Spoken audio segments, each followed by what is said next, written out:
के रुपए की कदर में बेहतरी, डॉलर को बड़ा झटका। इंटरबैंक में अमरीकी करेंसी 10 रुपये 55 पैसे सस्ती हुई है, 275 रुपये 44 पैसे पर बंद।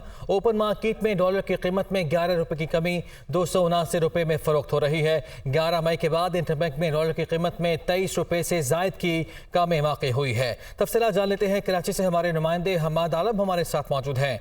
हमाद, अभी सिर्फ ऐलान हुआ IMF की जानिब से माहिदे का, ये बताएगा कि जब रकम मिलना शुरू होगी तो किस हद तक रुपया मजबूत होगा? जी, जैसे आपने कहा कि IMF जो मुआहदा या मुतवक्की डील जो है, इसका सबसे बड़ा इम्पैक्ट ये पड़ा है कि जो सेंटीमेंट है वो पॉजिटिव हो गए हैं। इस मुआहदे से पहले जो ये सोचा जा रहा था, ये खदशात जाहिर किए जा रहे थे कि पाकिस्तान डिफ़ॉल्ट होगा, आगे क्या होने जा रहा है, ये सारे खदशात ख़त्म हो चुके हैं। ये जो डील हुई है, इससे सबसे बड़ा इम्पैक्ट ये पड़ा है कि सेंटीमेंट पॉजिटिव हुए हैं और इसका असर हमने देखा है कि कल स्टॉक मार्केट में 2400 पॉइंट की तेज़ी हुई थी।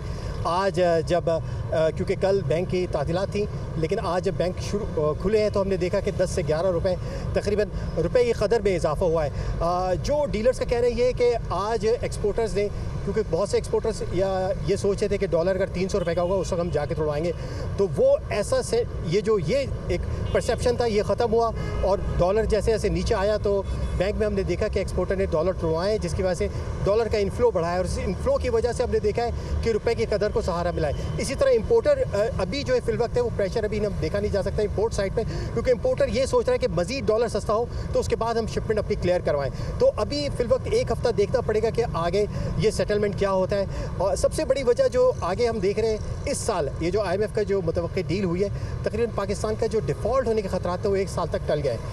ये एक और बड़ी वजह है कि पाकिस्तान अपनी जितनी भी जो गैर मुल्की फ़्लोज़ हैं, ये तकरीबन हम कर्ज़ की वजह से देख रहे हैं। अब सोचना ये होगा कि हमें अपनी एक्सपोर्ट को बढ़ाना होगा, हमें अपनी फ़ॉरेन डायरेक्ट इन्वेस्टमेंट को बढ़ाना होगा ताकि हम ये कर्ज़ों से छुटकारा पाएँ। अमूमन जो भी इस वक्त जो कर्ज़ ले जा रहे हैं वो कर्ज़ बराए कर्ज़ की रविश पे चल रहे हैं, यानी हम we are in a debt trap कि हम जो कर्ज़ ले रहे हैं कर्ज़ की अदायगी के लिए अदा कर रहे हैं। तो अब जो पॉलिसी बननी है, जो आपको एक ब्रीदिंग स्पेस मिला है, जो रूम मिला है, इसमें मईशत में स्ट्रक्चरल चेंजेस करनी पड़ेंगी। वो कौन से ऐसे सेक्टर हैं जहां हम अपने पैसा झोंक रहे हैं, जैसे खसारे में चलने वाले सरकारी इदारे हैं, या जो बिजली महंगी बिजली जो सस्ती करके दी जा रही है, या कहीं भी हम जो सब्सिडी दे रहे हैं, चाहे गैस हो चाहे इलेक्ट्रिकल शोबा हो, जो पैसा ज़ाया जा रहा है इसकी इफेक्टिव यूटिलाइजेशन करनी पड़ेगी। अच्छा, बात ये भी बताएगा कि कल हमने देखा था कि स्टॉक मार्केट में तेज़ी आई थी, एक रिकॉर्ड बना था, और आज डॉलर तो रुपया तो तगड़ा हुआ है डॉलर के मुकाबले में, लेकिन स्टॉक मार्केट की बात की जाए तो उसमें खासी मंदी भी देखी गई है। उसकी वजूहात क्या है? देखिए, मैं इसको मंदी का लफ्ज़ तो नहीं कहेंगे, क्योंकि कल जब आप देखें, जब शेयर प्राइसेस काफ़ी बढ़ी, ये देखा कि 2400 पॉइंट की तेज़ी हुई। 2400 पॉइंट की तेज़ी का मतलब ये कि कल मुख्तलिफ शेयर की प्राइसेस में इजाफा हुआ तो उससे इंडेक्स बढ़ा, जिसकी वजह से हमने उसको पॉइंट्स में इजाफा देखा। तो ज़ाहिर बात है कि जो जब शेयर की प्राइसेस बढ़ी तो आज कुछ ऐसे इन्वेस्टर्स भी थे कि जिन्होंने उस जो प्राइसेस बढ़ी थी कल, आज उसका फ़ायदा उठाते प्रॉफिट टेकिंग की, मतलब वो माल जो कल बढ़ा था आज उसको बेचा तो इससे एक कैपिटल गेन हासिल किया। तो इसको मंदी नहीं कहेंगे, ये डे टू डे उतार चढ़ाव है स्टॉक मार्केट के। आगे फिर भी मैं यही कहूँगा कि सेंटिमेंट पॉजिटिव है। इस वक्त IMF डील के बाद सेंटिमेंट पॉजिटिव है।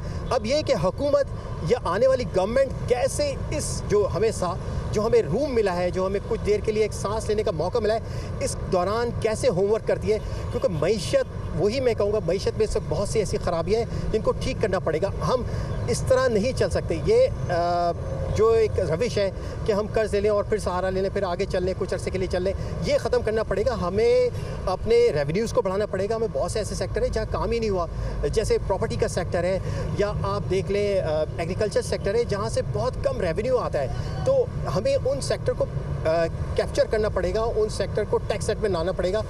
जो स्टॉक मार्केट की बात है, ज़ाहिर बात है इस वक्त एक चैलेंज है, 22% शरह सूद है, कंपनीज इस वक्त पैसे तंग है। आगे जाके हम देख रहे हैं कि इलेक्ट्रिसिटी के बेस रेट बढ़ेंगे, गैस रेट बढ़ेगा, तो कंपनीज हैं तो इस वक्त उनको देख रही हैं आगे, कॉर्पोरेट सेक्टर परेशान है, फिर सुपर टैक्सेस के जो स्लैब्स बने हैं, तो इससे कॉर्पोरेट सेक्टर पे काफ़ी दबाव है। लेकिन असल बात यही है कि इस IMF डील के बाद सेंटिमेंट पॉजिटिव हुए। आगे चैलेंजेस बहुत हैं, हुकूमत देखें कि किस तरीके से इन चैलेंज से निपटती है और किस तरह कॉर्पोरेट सेक्टर सेल थ्रू करता है। बिल्कुल ठीक है, सारी सूरत हाल को देखना होगा। शुक्रिया आपका हमादा।